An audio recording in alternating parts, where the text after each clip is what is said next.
जो level first के बच्चे हैं और एसएसटी के बच्चे हैं, उनके एक टॉपिक टीचिंग मेथड में है सूचना प्रौद्योगिकी, इंफॉर्मेशन टेक्नोलॉजी, और इसके लिए 9th और 10th की किताबों में बहुत अच्छा मैटर डाल रखा है। हल्का सा आपको इनको बारे में देख के जाना है। अब ये 5 टॉपिक कम से कम ये मान के चलिए कि 10 प्रश्न तैयार करके जाएंगे। तो कहीं ना कहीं मतलब मुझे उन चीजों पे फोकस करना है जहां से प्रश्न हर एग्जाम में आते हैं, और थोड़ा सा आपको स्टडी करनी पड़ेगी। आप में से एक सवाल होता है कि सर अब कोई कोचिंग के मॉडल पेपर देखें, मार्केट में मॉडल पेपर देखें। देखिए, मॉडल पेपर जब भी आप खरीदें तो आपको यह पता होना चाहिए कि ये पूर्व एग्जाम पैटर्न पे बने कि नहीं बने। अधिकतर पब्लिकेशन क्या करते हैं, कॉपी पेस्ट का काम करते हैं। 2016 में उन्होंने निकाला, वो सेम टू सेम 2021 में 2 कॉपी करके निकालते हैं। मेहनत नहीं करते हैं लोग, ये मेहनत नहीं करते हैं, याद रखना, ईमानदारी नहीं बरत रहे हैं। ये कॉपी पेस्ट सिस्टम चलता रहता है। और जबकि आपको पता है कि अब तो नई किताबें आ गई एनसीईआरटी की, तो हमें कहीं ना कहीं ये अवेयर रहना पड़ेगा कि प्रश्न कहां से आ रहे हैं।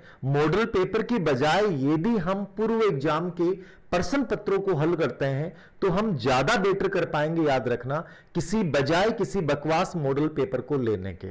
पहली चीज तो। नंबर 2, हमारा शेड्यूल तय होना चाहिए। और शेड्यूल जो तय होगा, आपका टाइम टेबल अब 30 दिन का होगा, उसमें आप ये देखें कि अब किन किन टॉपिक्स को पढ़ूं। जैसे मैं हिंदी और संस्कृत के किसी एक्सपर्ट से मैं बात कर रहा था, तो उन्होंने मुझे बताया कि सर जैसे संस्कृत में अनुवाद कौमुदी किताब चलती है, आप उस किताब को बहुत अच्छे से भी कवर कर लेते हैं। 30-45 पेज की उन्होंने किताब बताई, तो वो किताब बहुत कुछ कवर कर जाएगी आपका, ठीक है। इसके अलावा शब्द रूप धातु हैं, उन पे संधि पे 2 प्रश्न आएंगे, समास पे 2 प्रश्न आएंगे, ठीक है, उपसर्ग पे 1 प्रश्न आएगा, और शिक्षण विधियों पे 7 से 8 प्रश्न आते हैं। तो आप इस पार्ट को अच्छे से तैयार कर लें। अब किसी बहुत बड़े ग्रंथ, किसी बहुत ज्यादा यूट्यूब के ऊपर आप समय बिता रहे हैं, तो आप कहीं ना कहीं मूर्खता कर रहे हैं। अब आपको यह फोकस करना पड़ेगा कि मैं संस्कृत विषय में मुझे 30 में से 22 प्रश्न मेरे सही होने चाहिए।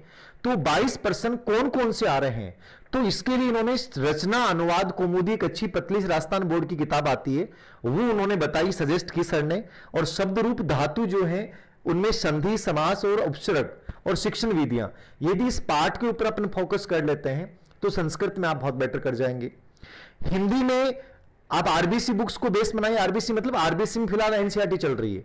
हिंदी में आप लोग जो एक रचना व्याकरण आती है, अपनी माध्यमिक शिक्षा बोर्ड की किताब आती है, मैंने कई बार चर्चा की है उसकी, वो किताब तो आपको पढ़ लेनी चाहिए। बाकी मान लो आपने कुछ भी नहीं पढ़ा हिंदी में, यदि उस किताब को भी आप पढ़ के चले जाते हैं तो बेटर किताब है। इसके अलावा KR महिया सर की जो किताब आती है वो एक बढ़िया किताब है। आप यदि डिटेल में जाना चाहते हैं तो KR महिया सर की व्याकरण को आप देख सकते हैं, वो हिंदी आपको कवर करवा देगी, ठीक है। ये हिंदी और संस्कृत। अब देखिए, हिंदी और संस्कृत, हिंदी बहुत आसान है, व्याकरण बहुत आसान है। आप यदि 2 या 3 साल के आए हुए प्रश्नों को भी यदि अच्छे से देख पाते हैं तो मेरे अकॉर्डिंग बहुत ज्यादा आराम से कर जाएंगे, कहीं कोई दिक्कत आएगी नहीं। अब आपकी रणनीति यही होनी चाहिए कि टारगेट प्रश्न बनाएं, कि मुझे पता है कि आरटी 2009 में से प्रश्न आना है साइकोलॉजी में, और चौथे अध्याय में से लगभग प्रश्न आना है, बट 2021 में जैसे उसकी प्रस्तावना पे प्रश्न आ गया तो वो भी देखनी पड़ेगी। एनसीएफ 2005 में मार्गदर्शक सिद्धांत और सीखना वाला जो पार्ट है और आकलन वाला जो पार्ट है, वो 3 सबसे इंपॉर्टेंट पार्ट है, उनको अच्छे से देख लिया। मापन मूल्यांकन मेरे साइकोलॉजी में भी तैयार हो गए, टीचिंग मेथड में भी वो सेम आना है, टीचिंग मेथड थोड़ा डिटेल में पढ़ने पड़ेंगे। और सीसी वो आपके संस्कृत में भी आएगी, हिंदी में भी आएगी और साइकोलॉजी में आएगी, बट साइकोलॉजी में इजी रूप आता है। और सीसी कोई बड़ा टॉपिक नहीं होता है, आप बहुत आराम से तैयार कर सकते हैं, याद रखना। 3 ग्रेडिंग सिस्टम पढ़ लो, रचनात्मक मूल्यांकन, योगात्मक मूल्यांकन, ABL और BLE, इनको समझ लो और इसका अर्थ समझ लो, बस यही सीसी है। अचीवमेंट टेस्ट के प्रकार समझ लो, अचीवमेंट टेस्ट की अर्थ उपयोगिता समझ लो। अर्थ उपयोगिता मूल्यांकन वही है। मूल्यांकन की अपने जो 5 विशेषताएं पढ़नी है, वही उपलब्धि परीक्षण की 5 विशेषताएं। उपचारात्मक निदानात्मक परीक्षण का मतलब क्या होता है, केवल अर्थ याद करना है, ठीक है। और वैसे ही पूरी साइकोलॉजी में आप चलें कि सर साइकोलॉजी हमें इंपॉर्टेंट चीजों पे फोकस करना है, तो आपको करना क्या है साइकोलॉजी में, ये बहुत इंपॉर्टेंट चीजें हैं। मतलब जहां से प्रश्न आएगा, ब्लूप्रिंट उठा के देख लीजिए। जैसे पहली यूनिट में वृद्धि और विकास दे रखा है, ग्रोथ एंड डेवलपमेंट, उनमें से किसी एक पे एक प्रश्न आना है, तो ग्रोथ एंड डेवलपमेंट का अर्थ समझ लो, अंतर समझ लो। विकास के सिद्धांत दे रखे हैं, 14 सिद्धांत होते हैं, 14 मेरे यूट्यूब पे करवाए हुए हैं। वंशानुक्रम वातावरण की भूमिका, वंशानुक्रम पे प्रश्न आएगा, वंशानुक्रम को तैयार कर लो। ये 3% तो फिक्स है। बाकी आपको बाल्यावस्था, शेषावस्था, किशोरावस्था, इरिक रिक्सन का सिद्धांत, कोहलबर्ग का सिद्धांत, जीन पियाजे का सिद्धांत, फ्राइड का सिद्धांत। अब इनमें एनसीईआरटी की किताब में क्या क्या डाल रखा है वो पार्ट देख जाओ, यदि शॉर्ट एंड स्वीट जो मैं एनसीईआरटी करवा रहा हूं, ठीक है। सेकंड यूनिट में व्यक्तिगत विभिन्नता का अर्थ प्रकार प्रभावित करने वाले कारक दे रखे हैं। तो अर्थ और फ्रांसिस गाल्टन का योगदान, इनके जो प्रकार हैं वो व्यक्तिगत विभिन्नताएं, अंतर व्यक्तिगत विभिन्नताएं और व्यक्तिगत विभिन्नताओं को प्रभावित करने वाले 7 कारक होते हैं। वंशानुक्रम, वातावरण, जाति, आयु, परिपक्वता, आर्थिक स्थिति, शिक्षा, लिंग। आलो, 2 मिनट में तैयार हो गया। एक प्रश्न आएगा इसमें से।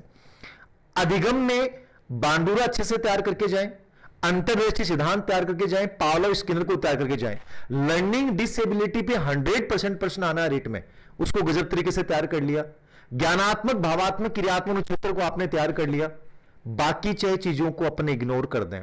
जीन पियाजे का अधिगम सिद्धांत, वाइगोत्स्की का योगदान, निर्मितवाद, कंस्ट्रक्टिव थ्योरी, ये चीजों पे फोकस कर दें।